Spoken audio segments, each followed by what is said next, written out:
अस्सलाम वालेकुम। Class 10 subject biology chapter 10 lecture 6 हम आज करने जा रहे हैं रेस्पिरेटरी डिसऑर्डर्स। सबसे पहला रेस्पिरेटरी डिसऑर्डर है bronchitis. As the name indicate that this respiratory disorder can be related to bronchi and bronchioles. Bronchitis है क्या? Inflammation of bronchi and bronchioles। कि हमारी जो ब्रोंकाई हैं और जो ब्रोंक्यूल्स हैं, जो एयरवेज हैं, जैसे हम कहते हैं कि ट्रैकिया आगे से ब्रोंकाई में डिवाइड करता है जो दोनों लंग्स में जाती हैं, और फिर ये जो ब्रोंकाई हैं ये फर्दर ब्रोंक्यूल्स में छोटी छोटी ब्रांचेस में छोटी छोटी ट्यूब्स में डिवाइड करती हैं जिनको हम ब्रोंक्यूल्स कहते हैं। तो ब्रोंकाइटिस में क्या होता है कि ये जो ब्रोंकाई हैं और जो ब्रोंक्यूल्स हैं इनमें स्वेलिंग होना शुरू हो जाती है, इनमें इन्फ्लेमेशन होना शुरू हो जाती है, ये स्वेल कर जाती हैं। होता कैसे है कि जैसे हम कहते हैं कि जो ब्रोंकाइटिस है इसके काजेस वायरस और बैक्टीरिया हैं, या स्मोकिंग है। स्मोकिंग में क्योंकि तंबाकू स्मोक है जैसे उसमें केमिकल इरिटेंट्स प्रेजेंट होते हैं, केमिकल्स प्रेजेंट होते हैं, जैसे आई टोल्ड यू कि 4000 केमिकल्स जो तंबाकू स्मोक में, सिगरेट स्मोक में प्रेजेंट होते हैं। तो वो वायरस, बैक्टीरिया, केमिकल्स जब हमारी इन ब्रोंकाई में जाते हैं तो एज ए रिजल्ट क्या होता है कि वहां पर म्यूकस बनना शुरू हो जाता है, म्यूकस सिक्रीट होना शुरू हो जाता है, एक लिक्विड, थिक लिक्विड पस सिक्रीट होना शुरू हो जाती है।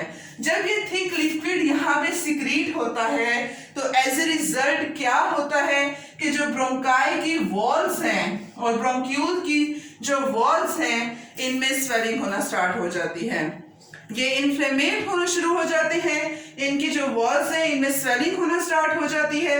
जब इनकी वॉल्स में स्वेलिंग होती है तो एज ए रिजल्ट क्या होता है कि ये जो ब्रोंकाई और ब्रोंक्यूल्स हैं ये तंग होना शुरू हो जाएंगी।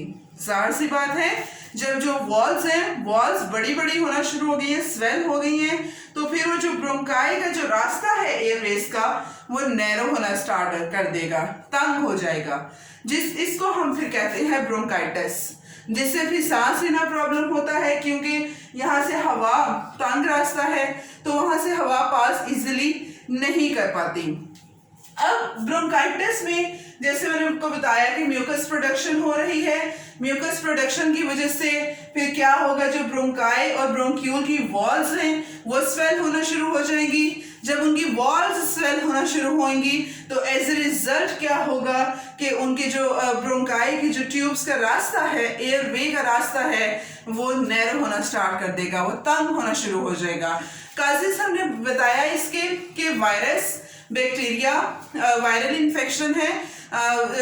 कॉमनली जो वायरस कोल्ड और फ्लू काज करता है, जैसे इन्फ्लुएंजा वायरस है जो कि कोल्ड और फ्लू काज करता है, तो वही ये ब्रोंकाइटिस भी काज कर सकता है।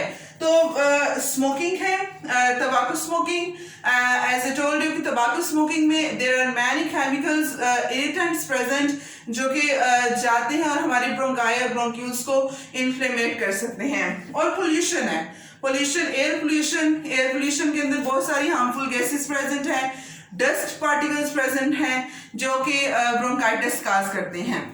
ब्रोंकाइटिस दो तरह के होते हैं, एक है acute bronchitis and the other one is chronic bronchitis. Chronic ऐसी बीमारी होती है, कोई भी क्रोनिक डिसीज है, नॉट ओनली क्रोनिक ब्रोंकाइटिस, ऐसी बीमारी जो कि ज्यादा देर के लिए रहे, लॉन्ग टाइम के लिए परसिस्ट करे, उसको हम क्रोनिक डिसीज कहते हैं।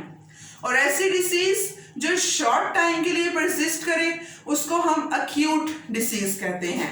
अक्यूट ब्रोंकाइटिस ऐसा ब्रोंकाइटिस है जो कि 2 वीक्स के लिए ऑलमोस्ट परसिस्ट करता है।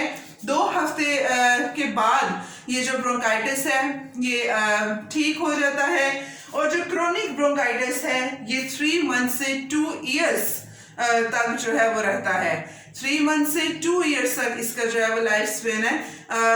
क्रोनिक ब्रोंकाइटिस की परसिस्टेंस है, परसिस्टेंट स्पैन इतना है कि इतनी देर रह सकता है।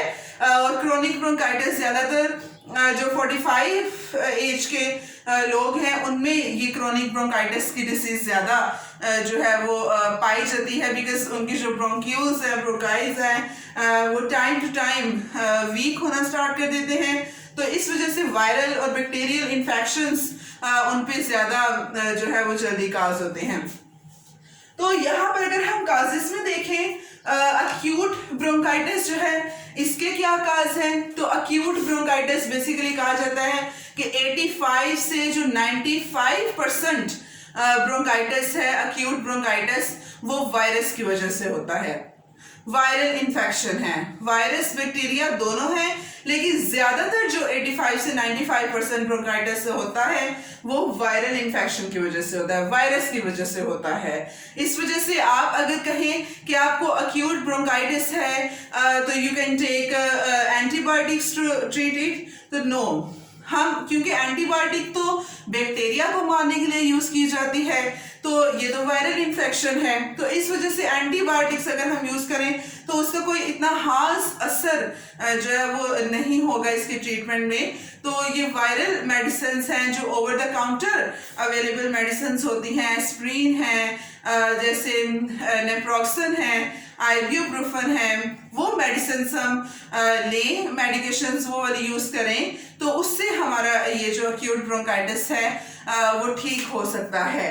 क्रोनिक ब्रोंकाइटिस जो है इसका अगर हम काज देखें, मेजर काज वैसे इसका स्मोकिंग है, लेकिन जरूरी नहीं है कि जितने भी क्रोनिक ब्रोंकाइटिस पेशेंट्स हैं वो स्मोकर्स हो सकता है उन पेशेंट्स में भी क्रोनिक ब्रोंकाइटिस ज्यादा होता है जो कि एयर पोल्यूशन को कॉन्टिन्यूसली फेस कर रहे हैं, उनका कॉन्टिन्यूस एक्सपोजर हो रहा है to the air pollution, to the dust, to the fumes, तो उनको भी क्रोनिक ब्रोंकाइटिस हो सकता है। जैसे जो फैक्ट्री में लोग काम करते हैं उनको क्रोनिक ब्रोंकाइटिस के चांसेस, स्पेशली अगर they are 40 to 45 years old, तो उनको जो है ये इसके क्रोनिक ब्रोंकाइटिस के चांसेस हो सकते हैं, क्योंकि एयर पोल्यूशन को वो कॉन्टिन्यूसली फेस कर रहे हैं, या इंडस्ट्रियल एरियाज के करीब जो लोग रहते हैं उनको क्रोनिक ब्रोंकाइटिस के चांसेस ज़्यादा हो सकते हैं, क्योंकि वो कॉन्टिन्यूसली एयर पोल्यूशन को फेस कर रहे हैं, दे आर कॉन्टिन्यूसली जो है ना facing the smoke coming out of the chimneys, और बहुत सारी एयर पोल्यूटेंट्स को फेस कर रहे हैं, डस्ट को फेस कर रहे हैं, जिसकी वजह से उन्हें क्रोनिक ब्रोंकाइटिस हो सकता है।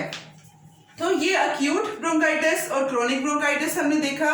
ट्रीटमेंट मैंने आपको इसकी बताई है, आपकी बुक पे ट्रीटमेंट नहीं है, लेकिन कॉमन से ट्रीटमेंट इसका यही है कि अक्यूट और क्रोनिक ब्रोंकाइटिस है तो ब्रोंकाइटिस को हम ट्रीट कर सकते हैं। इसकी जो पेन है स्पेशली यही है कि ज़्यादा से ज़्यादा पानी पिया जाए, लॉट ऑफ वाटर आप कंज्यूम करें, इनटेक करें, वाटर इनटेक ज़्यादा कर दें। क्यों?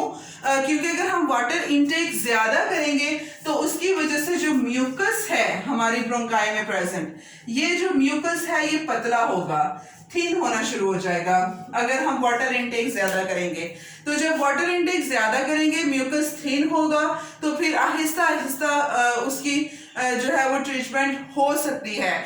तो लॉट ऑफ वाटर इनटेक करें। दूसरा ये कि पोल्यूशन, मास्क आप पहने, कोल्ड से बचें, पोल्यूशन जो है उसको इतना फेस ना करें, पोल्यूटेड एरियाज में जो है एक्सपोजर इतना नहीं करें। कहा जाता है कि पाकिस्तान में रेस्पिरेटरी डिसऑर्डर्स पूरी दुनिया में पाकिस्तान में सबसे ज़्यादा इनकी परसेंटेज है। The reason behind this is के पाकिस्तान में ना सिर्फ अर्बन एरियाज बल्कि जो रूरल एरियाज हैं वहाँ पे भी बहुत ज़्यादा लोगों को पोल्यूशन फेस करना पड़ा है, जिसकी वजह से ये ब्रोंकाइटिस और बाकी रेस्पिरेटरी डिसऑर्डर्स हैं, एस्थमा है, एम्फीसीमा है, वो उनको फेस करना पड़ता है।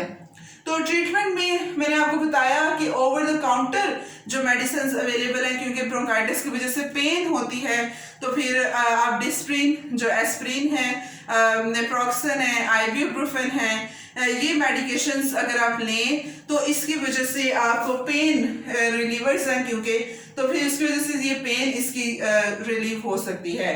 तो ये आज हमने ब्रोंकाइटिस पढ़ा है, होप सो समझ आइए आपको इसकी। कल हम इंशाल्लाह नेक्स्ट डिसऑर्डर एम्फीसीमा के बारे में पढ़ेंगे। Thank you so much.